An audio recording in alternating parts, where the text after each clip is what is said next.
My name is Muhammad Syarul Naim bin Abdullah. My metric number is 30-IB22F2004. My name is Nur Hafika Syahira binti Johari. My metric number is 30-IB22F2011. Today we are going to present group project for corporate finance from Islamic perspective. Okay, first I will explain about situation 1. For the situation 1, we need to calculate cost of preference. The formula for cost of preference is D divided by T. The answer is 5%.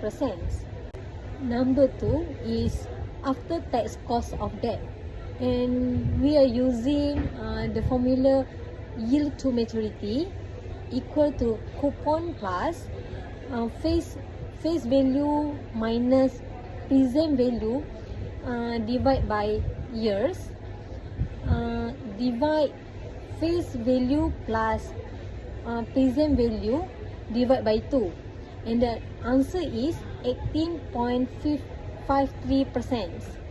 And then the 18.53% is the before tax cost of debt, and then we need to find after tax cost of debt. So we are using the formula cost of debt before tax times 1 minus T. So we get the answer for after tax cost of debt is 12.97%. Okay, number 3 is we need to calculate dividend growth model, and we use the formula LD 1 plus GD divide SP plus GD. So we had the answer 13.85%. Then we need to calculate cost of equity capital by using security market line. We use the formula risk-free rate plus beta times market risk premium, and we got the answer 10.9%. Number 4, for situation 1, we need to using weight average cost of capital. First, we need to calculate market value weights and equal to market value bond plus market value common stock plus market value preferred stock, and we get the answer is 970 million ringgit.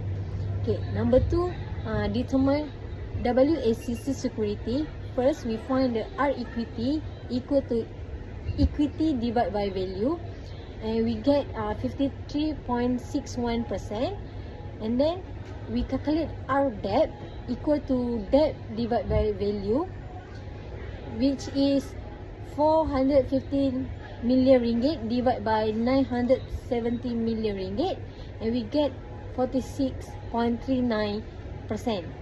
Alright, situation 2 have a 3 proposal. Proposal A, proposal B and proposal C. And for the 3 proposal, we need to calculate the initial outlay, terminal cash flow and net cash flow. Alright. For the proposal A, initial outlay, cost of new machine is 50,000, shipping 1,000, installation 5,000, less salvage value of all machine 12,000 inflow. Total initial outlay is 50,000 plus 1,000 plus 5,000 minus 12,000. We get the 44,000. Alright, next is net cash flow. For the net cash flow, total saving before tax is 80,000.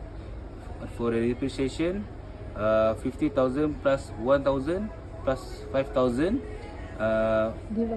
divide by 5 years, and we get the 11,200 per year. After tax operating saving, 18,000 minus 5,780, we get the 12,220. Depreciation tax shield, 11,200 times 34%, and we get the 3,808. Total net annual cash flow 12,220 plus 3,808. We got the 60,028. For the terminal cash flow, salvage value is 0. Total terminal cash flow 0. Alright, now is for the proposal B. We calculate the initial outlay. Cost of machine 60,000, cost of installation 3,000, cost of shipping 3,000, inventory 4,000, cost of machine install 70,000, and proceed from sale of all machine. This need to minus 5,000. Total initial outlay is 65,000. Alright, we go to the net cash flow. Total cost saving 27,000. Depreciation 60,000 plus 3,000 plus 3,000 divide 5 years, and we get 13,200 per year. Taxable income 27,000 minus 13,200, and we get 13,800. For the tax, 13,800 times 25%, we get 3,450. For the investment tax credit, RM 66,000 times 10%, and we get 6,600.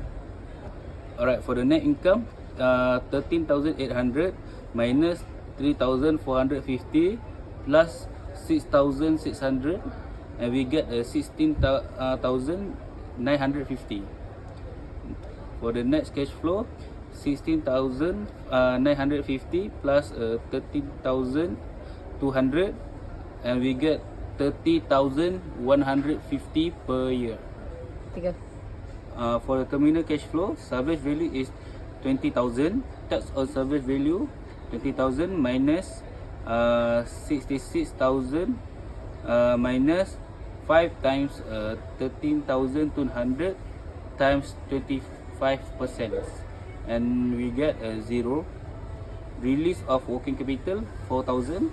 Total terminal cash flow 20,000 plus 4,000, and we get 24,000. Okay, the last one is for proposal C. Initial outlay, purchase price of new machine 50,000, installation 2,000, transportation 2,000, insurance 4,000, increase in working capital 10,000, need to minus proceed from sale of all machine 15,000. Total initial outlay is 53,000.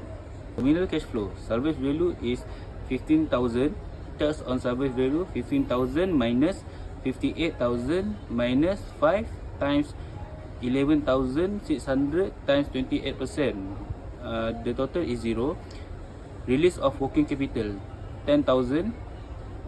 Total terminal cash flow 15,000 plus 10,000. The total terminal cash flow is 25,000.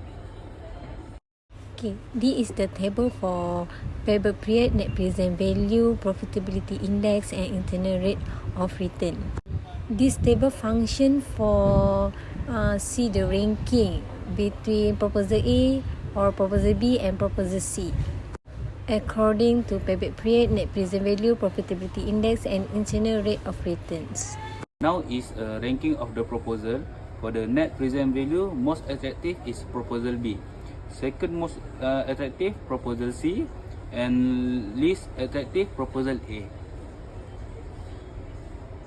Second is a profitability index. Most attractive is proposal B. Second most attractive is proposal C. Least attractive is proposal A. The third one is internal rate of return. The most attractive is proposal A. Second most attractive is proposal C. Least attractive is proposal B. And the last one is a payback period. The most attractive is a proposal B. The second most attractive is proposal C. The least attractive is proposal A. After that, recommendations. Based on the analysis of the net present value, profitability index, internal rate of returns, and payback period, proposal B should be selected because it has the highest net present value, which is 36,068.83, which indicates the greatest expected increase in the value to be into the company, despite having a slightly lower internal rate of return than the others. The significantly higher net present value make it the most financially attractive options. Proposal B is the best choice under net present value, payback period, and profitability index, making it the most attractive overall. Only under internal rate of return is proposal A preferred, but since net present value is generally the most important financial metric, proposal B remains the stronger candidates. Therefore, my recommendation is that Stanley Company should select proposal B. Okay, after that, situation number 3. For the proposal A, we have a 3-step. First, we need to find the price of share. Second is find number of share that they repurchase. Third is find remaining share of equity. For the first, the price of share is 10 ringgit per share. Number 2 is 40,000 unit of share. Step 3 is 16,000 unit of share of equity. Okay, after that we need to calculate new value leverage after restructure of capitals. So for the debt, 40,000 unit times 10 ringgit per share, we had 400,000, and equity 6,000 units times 10 ringgit per share equal to 600,000 ringgit. For the proposal B, we have a 3 company, which is Imam Berhad, Bilal Berhad, and Makmum Berhad. For we need to calculate debt to equity ratio, and the step number 2 is cost of equity. Okay, step number 1, debt to equity ratio. The formula is D divide by V divide E divide by V.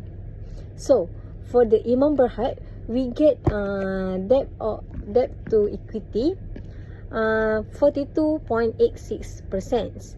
For step number 2, cost of equity, we use the formula RA plus RA minus RD times D divided by E. So we have the answer 70.414%. For the Bilal Berhad, debt to equity ratio, Bilal Berhad get 66.67%, and cost of equity, Bilal Berhad get 16.33%. For the Makmum Berhad, debt to equity ratio 1% for debt to equity ratio. Step 2, cost of equity, Makmum Berhad get 15%.